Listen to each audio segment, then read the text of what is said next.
Hey everyone, this is Charles Dimitri from loungeboudoir.com, and in this video I'm going to show you how I use Photoshop's AI tool to edit some of my boudoir images and how you can do the same. Now there have been many videos made on how to use this tool, but in this video I'm going to show you specifically how I use it with regard to editing boudoir images. So let's get started. The first way I use Photoshop's AI tool is to have it remove light stands and modifiers that I would normally crop out of the shot or hide in camera with a piece of dark fabric made to look like a curtain. I went into this shoot with the idea that I was not going to rely on those previous techniques, but that I'd be able to remove the light stand and modifier quite effortlessly, seamlessly, with the AI tool. And I have to tell you, the results were impressive. So I'm going to start from scratch again with this edit right here and show you how I did that. Hey, if you like these videos, please like and subscribe. And if you want to get notified when a new video of mine gets posted, just click the bell icon. Okay, so this image right here, obviously I have this huge light stand and modifier and sandbags. And for those of you not familiar, this is the AI tool right here in the lower right hand corner. And you can move it around and pin it wherever you want. So the first thing we're going to do is select our lasso tool. So you can come up here to the lasso tool, click on that, or you can just hit L on your keyboard. And we're going to draw a very rough kind of outline around this light stand and modifier. Come down here, get these sandbags, make sure you get the shadows as well. Come up here and complete the outline with the marching ants. Now I'm going to hit generative fill right here, and since I want to remove this, I'm not going to write anything in the text box here. I'm just going to click generate, and the AI is going to generate 3 versions of this scene. So did a pretty good job of removing the light stand and the modifier, though we're left with this. It did extend the paper roll here a bit. That's the first version. We're going to come over here and click on the second one. That's a little bit better because I can easily take that out with another tool. Let's see what the third one gives us. It's a little bit of a mess. So I can either pick the second one or I can have it generate 3 more, and we're going to do that by coming over here and have it click generate again. So it's going to generate 3 more versions of what it thinks I want. And let's see, the first version has this extra, I don't know what that is. Second one, it's not great. That's not great. So I'm going to go back to one of the 3 selections originally. I'm going to go with this second one here, and we're going to pick that one. Now I'm going to show you how I'm going to clean this up. I'm going to close this for now. I'm going to grab the spot healing brush tool here, make my brush a little bit bigger, and I'm just, oops, got to rasterize my layer. So you can't really edit the layer that you do the AI on. So I'm going to merge this layer down here. I'm also going to create a copy by clicking Command J. So we're working on this layer right here.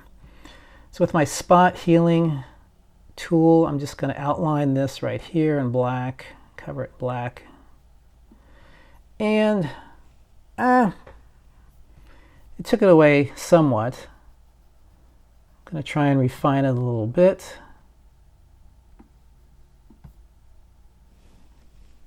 And it's not too bad. It's still a little messy there. I'm going to get rid of this plug just while we're here. So with this paper roll, I'm not too concerned about it because I'm probably going to bring the crop down and crop that whole thing out. But mainly what I wanted to get rid of were the sandbags, the light stand in that corner, and the light, the modifier. So that's pretty good right there. And I'm going to go to my crop tool, just hit C. And I will just bring this down. I'm going to bring this down and crop that out like that. So as you can see, it seamlessly took out that light stand and sandbag and modifier. So that's one way I use AI in Photoshop to edit my boudoir images. Now on to the second way. The second way I use the AI tool is by extending the canvas, by adding more ceiling, more floor, or by just widening the room overall to facilitate a different aspect ratio. For example, if you have an image that's in a 2:3 aspect ratio and you think it would look better as a 16:9, but there really isn't enough room to pull that off, you can extend the canvas on either side and create a wider room for that 16:9 crop. Now you can still do this without using AI and extend the canvas and stretch the pixels, but using AI is just quicker and easier, and you're probably going to get a better result. So let me show you how I do that. Now I usually do this when I have an image with a more narrow field of view or sweet spot where the elements in the scene are more horizontally oriented rather than vertically oriented. So let's take this image, which is a perfect example of when I would do this. But first, we're going to take out the modifier and the sandbag. So I'm going to hit Command-J to get a new layer over here on the right. Click L for my lasso tool and just do a real quick, rough outline. I'll get these little guys over here, this little antenna. Of that light, I'm going to click Generative Fill down here and then Generate. And we'll wait for this to take effect. And that did a pretty good job. Let's see what the second version did. Pretty much the same. They're all pretty much the same. We'll stick with this first one here. And we're going to do the same thing with the sandbag. Again, hit Generative Fill and hit Generate. So when you don't type anything in the text box, the AI will grab, the environment of the image itself, grab elements of the environment itself, like the hardwood floor, like it did a great job there. Let's just take a look at the other examples. Basically variations of a hardwood floor, which are very hard to decipher. I'm going to go with this second one here. It's less busy. And close this down. All right, so we've got our elements that we want removed. Now I want to extend the canvas. So first of all, over here on the right, I'm going to flatten the image, create a new copy. I'll go up here to Image. We're going to extend the canvas, and we're going to go here to Canvas Size. And what I usually do is I change this measurement first from pixels to percent. I like to work in percentage, and we're just going to do, let's say, 7% width. We're going to use white here. The extended canvas is going to show as white. We're going to click OK, and now we've got 7% extra on the left and on the right. Now we're going to use our AI tool again. This time we're going to go with the Marquee tool here. You can click on that or just tap M on your keyboard.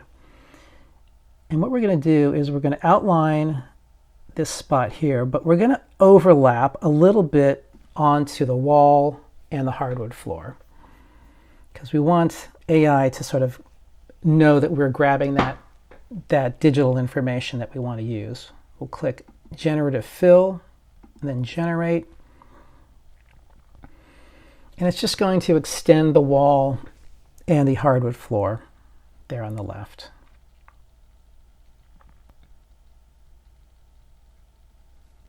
Our first option didn't really give us much. Let's see what the second one does. The second one actually did it.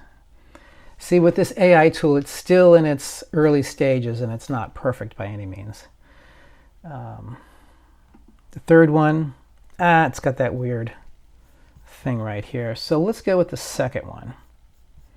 We're going to close this up, and we're going to do the same thing on the right side. We'll take the marquee tool, and we'll start at the top, click and drag, overlapping the actual image there on the left side a bit. Click Generative Fill, and then click Generate.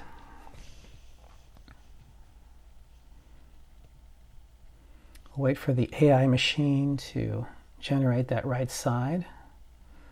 This is a lot easier than doing any kind of clone stamping.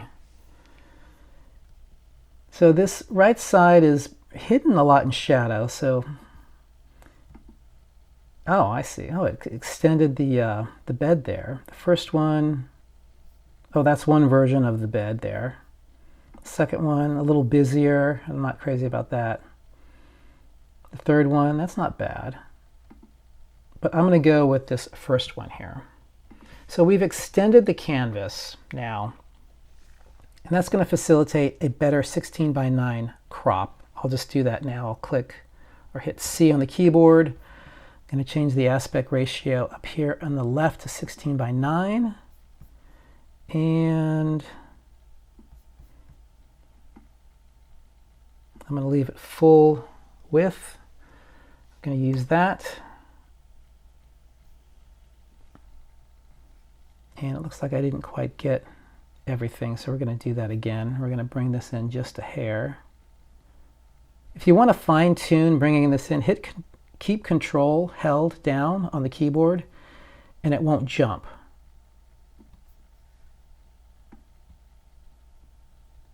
Bring that in just a hair, and now we'll click Enter. Still got some stuff there. I'm just going to get rid of that. Oops. Can't do it on that layer. I'm going to merge the layers, flatten the image, make another copy. Oh, that was a remnant from another layer, so those are gone. So that's a better 16 by 9 crop right there. That's the second way I use AI. The third way I use Photoshop's AI is as a kind of like a turbocharged clone stamp tool. If you're familiar with the clone stamp tool, you have a donor area that you brush into another area to fill in something or to hide something. And if it's something small, the clone stamp tool works fine. But the larger the area you have to fill in, the dicier it gets. But with Photoshop's AI tool, you won't even notice anything was done to begin with.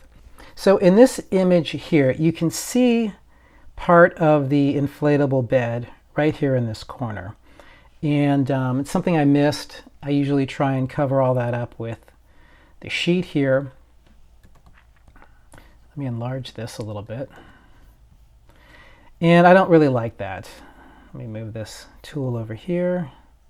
So once again, we're going to hit L on the keyboard to get the lasso tool. And I'm going to outline this part right here, making sure that I overlap a little bit of the surrounding area. Now this time, after I hit Generative Fill, I'm going to type in gray sheet to let AI know that I want that filled in with a gray sheet, and we're going to hit Generate now. Now it's going to generate 3 versions of a gray sheet, hopefully covering that corner. And it did it rather well. Now that's the first version. I'm not crazy about this little doodad down here. Let's see what the second one does. That's pretty good. It's pretty good. And the third version, I think I like the best. The second version had these 2 little dark spots that knots in the hardwood floor that I didn't like. Third version is just a lot cleaner, and that looks so natural. You would never be able to tell that that was a bare spot right there, showing the inflatable bed. So those are 3 ways how I am using Photoshop's AI in my boudoir images. Thank you so much for watching. I appreciate your time. If you like these videos, once again, please like and subscribe, and I will catch you at a future point in the YouTube universe.